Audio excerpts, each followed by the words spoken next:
bring language actually to the world when they study embodied grounding of language and interaction. And we're very excited to have them be our guests. Thank you, Andy. I don't want to use that, no. Okay. If you can't hear me, then let me know. Otherwise, I'm planning to basically just roam around the room like a crazy person and yell a bit. Okay, I've not used this clicker before, so this will be interesting. That looks like a laser pointer. All right, cool. So the title of this talk, do it like this and don't wake the baby. So this is I want to kind of talk a little bit about sort of where I come from in terms of thinking about some of the problems. And then I'm mostly going to then use the rest of the half hour to advertise Vidhi, who's sitting right there. And so anything that is actually smart or like technical, she will answer. And I will just be up here and philosophize as I'm in my professor era.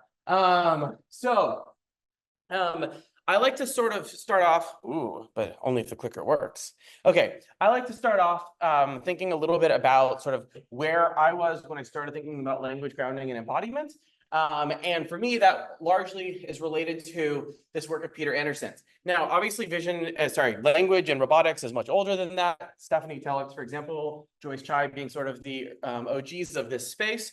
But for me, once there was a simulator which had language in it, that allowed me to start sort of playing around and thinking a little bit about what it would mean for language to be the task specification for your robot to do something. Now, the thing to note is that these are reasonably explicit instructions. Peter is basically a computer vision guy. And so he was really thinking in terms of, to what extent can I embed each one of these phrases directly into something that would have a nice dot product with the vision? And he specifically collected the data set with that intention. So what we ended up doing a little bit later, come on, clicker. Okay, we may have to do it's fine. I'll do it like this. What we ended up doing a couple years later was trying to get sort of language instructions in a simulator. These were real images. These are simulated images where the instructions were a little bit higher level. So put a gray bowl with a watch in it. And the idea was that when you think about language, when you think about specifying a task, there's a lot of stuff that is not specified. This, I think, at this point is pretty well known to everybody. You're like, yeah, of course. I don't spell out everything in minute detail. I give some notion of maybe a goal, and then I assume that the agent's going to be able to infer backwards from that. And it's quite difficult in general to get a robot to do anything. So, for example, when we try to get the systems, the robots actually do stuff in the real world, we simplify these instructions even further. So in this case, if you're going to go do a pick and place task, then that decomposes into binding and so forth. So it's a similar kind of idea to what's above, which is that I have some sort of a goal. It's somewhat underspecified, but it's underspecified in the sense that it doesn't give you all of the low-level actions that you need to execute. So normally what I do when I think about this space is I think in terms of, now the clicker works. I clicked the wrong button. I think about this in terms of sort of the complexity that we have along 3 different dimensions of grounding. So here I have language as one dimension. I have vision as the second, so we'll start there. I'll put some random data sets up, which have maybe increasing amounts of sort of realism as I move along the axes. And then obviously we care a lot about this third axis, which is action, where we can then put some of this work down on this axis as well. And so here we have cobots and things like this historically. And so we can ask questions like, how does a richer action space break our algorithms, like our language understanding algorithms? That might look like, how is it that our systems are able to handle or not handle, needing more memory, increasing the difficulty of doing alignment, recognizing, as per the previous slide, pre and post conditions in order to execute some sort of a task. We might think about like how the output space not being discrete might make our task more difficult. So how do we deal with end effector position, things like this. And then the other dimension, which I'm maybe a little more unique on in terms of this community, is the sort of language complexity and how that relates to things like theory of mind, or when we use language and what do we mean by language. So that may mean things like the complexity of our interlocutor. So how many people am I interacting with? What prior knowledge do each of them have? And I'm particularly interested in how all of these change or inform language. So we're kind of up here. This is kind of where we want to be, sort of in this kind of realism in every dimension possible. But what I'm going to now do is that instead of going into any of those, I'm going to ask this question, which is like, what specifically is not specified in those instructions, so in those tasks. So the rest of this talk is basically just saying, you know this, you know these are all hard, you know you need to think about these things. Let's talk about what's not actually written down and what kind of inferences we're expecting our models to make or not. So how many people here are familiar with Grice's maxims? Oh, we have a couple. Great. So the Grice's maxims, which we can get into a philosophical argument later about whether or not we agree with them. This is specifically the cooperative principle. This is one of the original quotes. If you go and pull from Wikipedia, it basically says that whenever you are giving information to another person, whenever you're speaking with someone, you're collaborating with that person, you are going to give whatever information is required, is necessary to do that, and sort of nothing else. So you're going to be informative, you're going to be truthful, you're going to be relevant, you're going to be clear. These are sort of the four slight simplifications of the four maxims. And so now, if we think about this in the context of a task specification, that means that I'm going to give you a task specification that is clearly indicating what I want, except that the clearest way for me to make it clear, the clearest way to make whatever, is to give you an entire paragraph of text that describes every possible thing. And I'm not going to do that because I'm going to only say what's relevant. And but I want to make sure that what I'm saying is still informative. And in order to do this, I need to understand everything about sort of where you're coming from. So what isn't said? That's basically the punchline. So I'm going to talk about two things. I'm not going to go into, I'm going to talk a little bit about, if you were at Vivi's poster on Vid2Robot, she covered all the technical stuff. So I'm going to do the annoying analysis part. And then I'm going to talk about some work that we have that it sort of moves past that into sort of the audio space. And I'm going to view them from this question, these corresponding questions: what is implied by a demonstration, and what is implied by embodiment. And I'll explain what I mean by both of those more in a second. Okay, so the idea behind the Vid2Robot work is that you have a robot that's observing a human doing a task, and then you want your model to be able to complete the task as shown. We've all, understand the premise. We've all wanted to train robots to do stuff before. So here the human is putting something in the bottom drawer, and the robot needs to do the same. And then in order to do this, how do you actually make that possible? Well, you collect a ton of videos, you have a ton of line data where you are performing various tasks around the environment, and then you are hoping that your system is able to generalize from those, is able to pull something from that. The basic architecture, which I'm going to sort of skim past at 1,000,000 miles an hour, being that I have to obviously have some representation of what I'm observing. I have to have some representation of state. I have to be able to then use that in order to actually predict actions. Okay, there's a lot of smarts here. She's here. She will address the smart bits. What I want to do is say, if I have this paradigm, I am maneuvering an object. And I think for most of us, because we have the prior, which is, oh, I'm trying to train a robot to do a manipulation task or something like this, we are going to look at these scenes with a certain lens, so a certain sort of view on them. And we're going to end up ignoring a lot of interesting questions about what is actually the content of the demonstration versus what we're just assuming it's supposed to infer. So let me do this. You showed me what to do, so now I'll do it. But the question is what was shown and what was implied. Here is a simple example. So open the middle drawer. We have some prompt video. Oops, sorry. Try that again. Hold on. I think it will just play. It won't play. Okay, there it goes. No. All right, fine. You have we'll do it one more time. It started playing. I'm not touching anything. Nothing's happening. Do I click a button? Vote from the crowd? Yes, we click a button. Okay, it's fine. So, okay, so here we have a bunch of demonstrations, some of them successful, some of them unsuccessful, and that's fine. So we have our demonstration on the left, which is we have this teleoping, let's say a robot that's taking this can of Coke and writing it. And then on the right, we have a ton of other objects that could also be writed, that this could be generalized to. So here's the question. That's my final condition. This is what I've just presented. That's my demonstration. and I have some target objects like this. What is the correct way for me to generalize the orientation of the can of LaCroix or whatever to a cup? So let's do the obvious. Is it like this, or is it like this? Okay, how many of you store your cups in your cabinet like this versus like that? Okay, so how many people put them upright? How many people put them upside down? Great. So, should I take from this that when I move over to this, that I want this vertical axis and I don't care about the up and down? Should I take from this that, oh, well, the opening is here and it must imply that I want this to be oriented in this way? Like, we don't have an answer to that question. And it's only going to get worse when I throw a stapler in here. What is the correct way for me to transfer orienting a can of LaCroix to the stapler? So what the robot's actually going to do, which was on the previous slide, or I think we'll show in a second, is it's going to turn it upwards.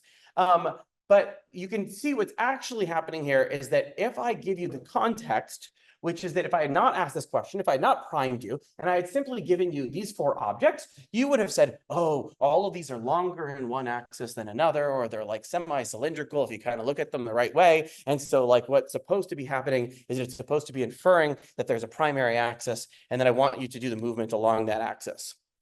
And so you would get really excited that it did this nonsensical thing with a stapler. So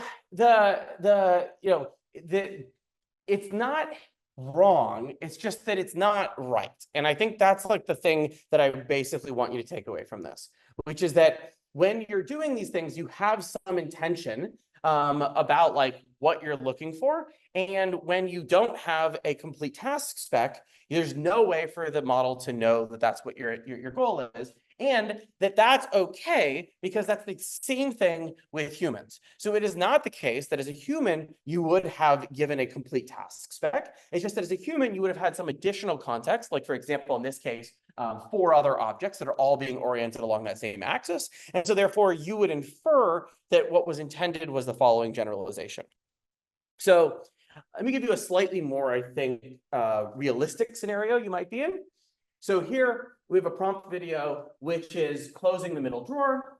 The robot shows up and the top drawer is open. Is it correct for the robot to close the top drawer?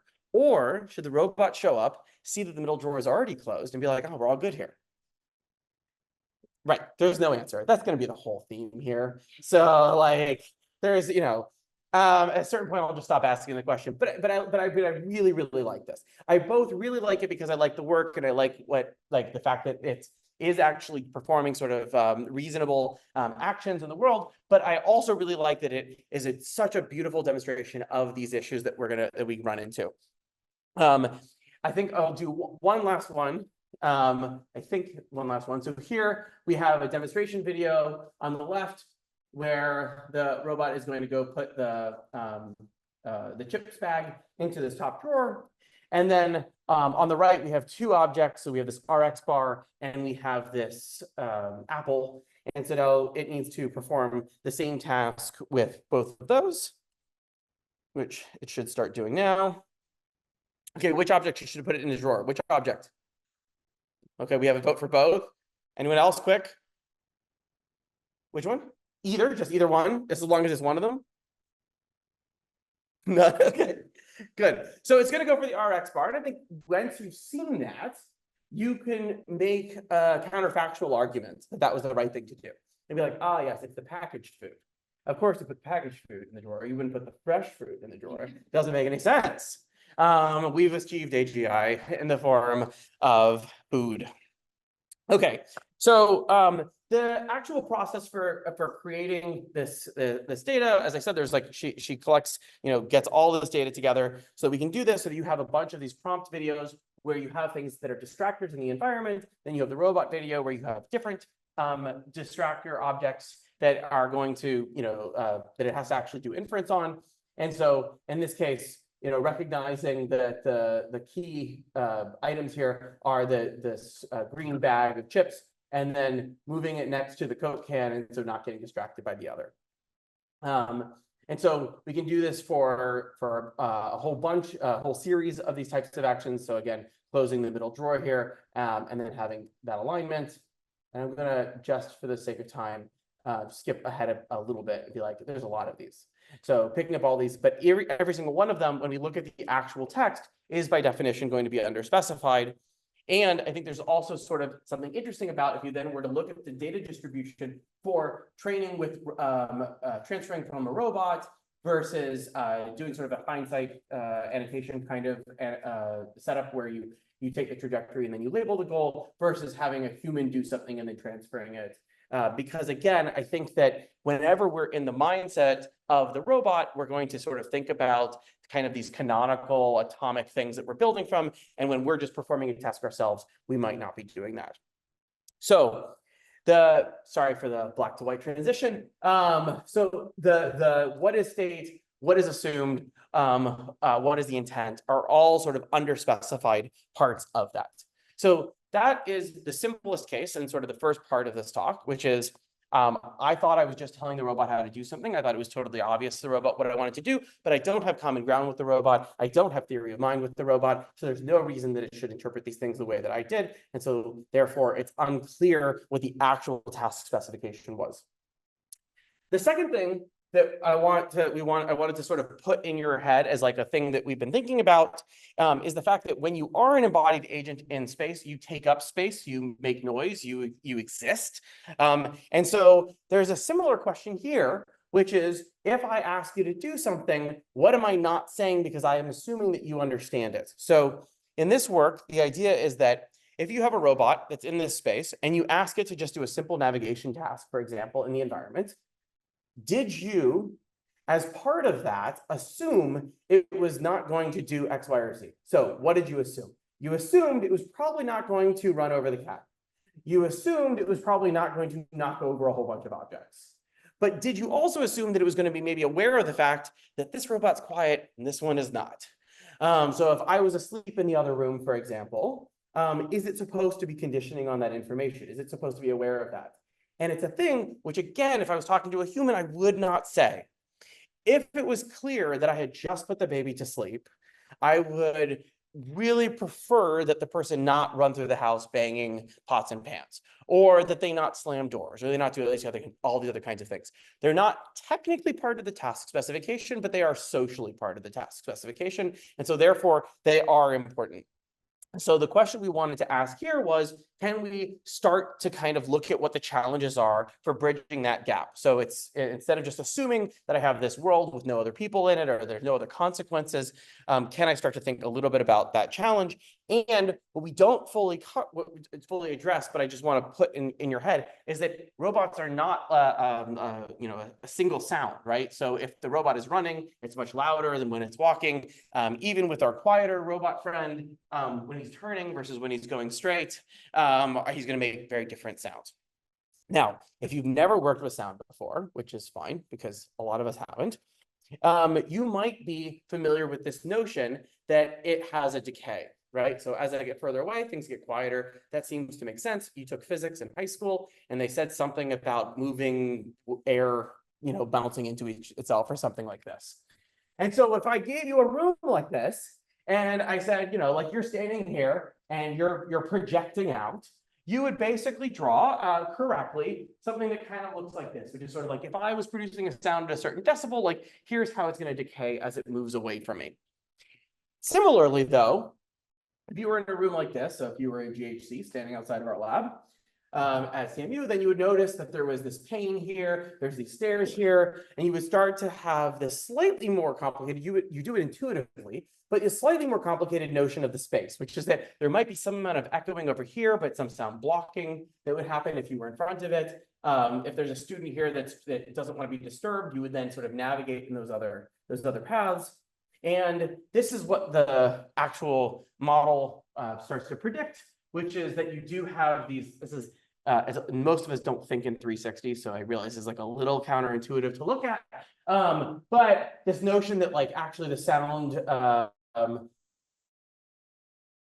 is right in front of me.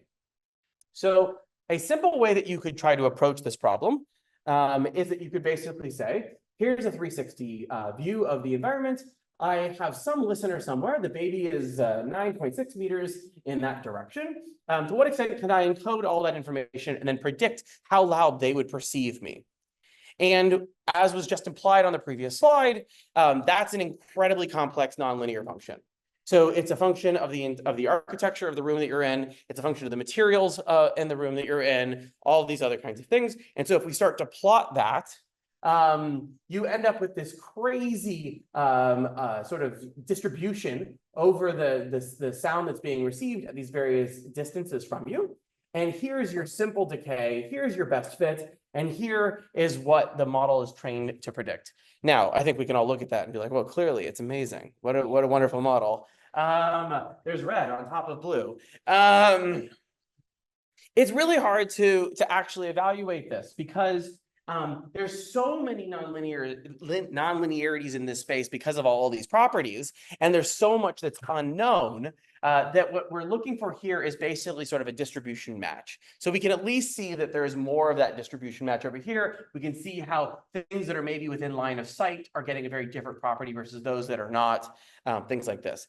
But the most basic takeaway from all of that is that if I then was to record the audio of the student who's sitting right here, when I have a robot that goes around the back versus was to go past them, then I will get very different sound profiles for that person. These are the actual recordings, and I know all of you love looking at these plots. So to help you, there's this lot of red here. So this is because we're not going to see an appreciable difference in the perceived sound at the beginning of this trajectory. We're talking small, sort of 1 meter, less than a meter sort of changes. So where things are going to differ is that once we get behind this versus we start moving towards the person and they get louder. And so the goal here is that if we can build systems that actually have this kind of understanding, this ability to do this kind of modeling, then we can go back to our original goal. We can be like, okay, wait a second. What is navigation? Oh, wait, navigation is that's contextual, like that task specification is contextual awareness of what our the environment is. Those were things that were not specified because they were assumed under sort of Grice's maxims that we would just understand that you don't want to wake up the baby, for example. And so therefore, our planner should be including all kinds of costs that come from basically the consequences of our actions in the environment. Okay, so when we therefore think about sort of our task specifications and stuff like this, we end up with these sorts of questions that I want to leave you with. I like leaving you with questions and basically no answers. Here, there were 2 papers where they were, or pieces of work, and they're both great, and neither of them solves the problem because there's these underlying issues of what's stated, what was pragmatically understood when you were giving these utterances, what knowledge was assumed, even back in the original case, knowledge maybe about the canonical orientation of objects, things like this. And then what modalities are used. So if we're impressed with ourselves because we have good world models and understand the physics and the consequences of if the robot was to run into something, but we aren't including, for example, the audio space, which a lot of us also experience, then we have a simplified and sort of impoverished version of what the actual goal and task specification was. And so with that, thank you. She's right there. I know she's embarrassed by it, but she'll be able to answer everything you could ever want. Thank you.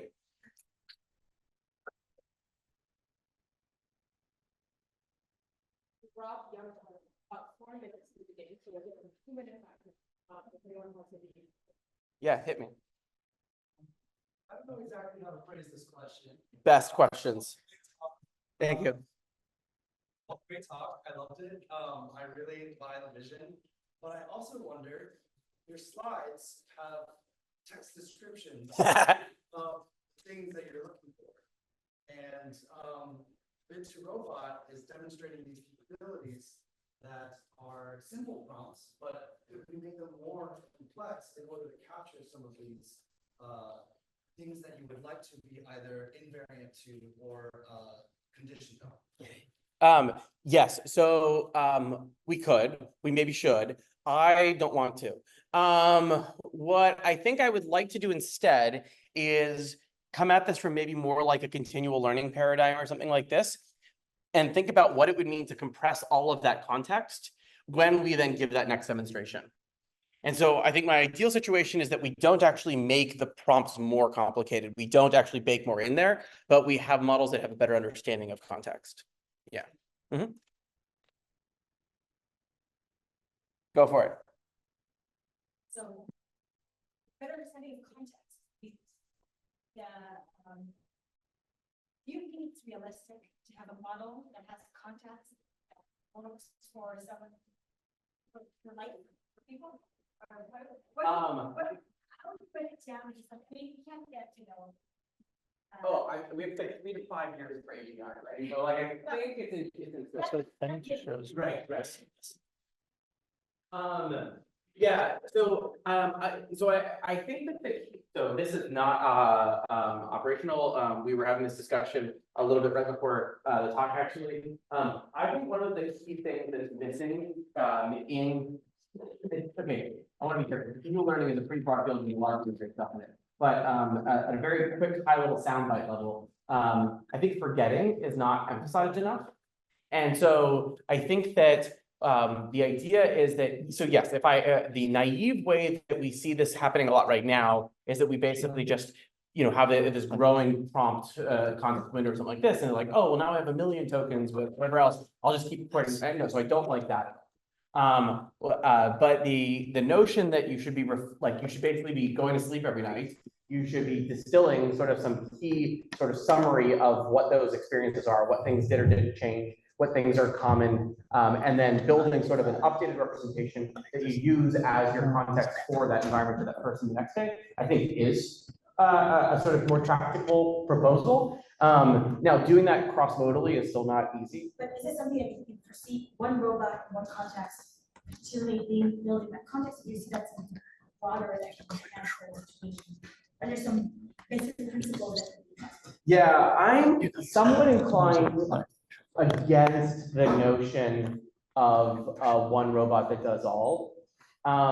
Insofar as that, at least personally, if you put me in an operating room, don't do that. I wouldn't have any idea what to do, right? And I think that that's okay. In fact, more realistically, even if I was visiting somebody in like a hospital setting, I don't even know the basic social protocols for that space. And so then I end up sort of falling back to sort of really, really basic policies, right? Of like sort of looking for a front desk and asking all these other kinds of things, and not even assuming that the numbers maybe go up chronologically. And so I actually would probably prefer systems that had that humility than ones that are sort of designed to somehow do this kind of transfer across everything.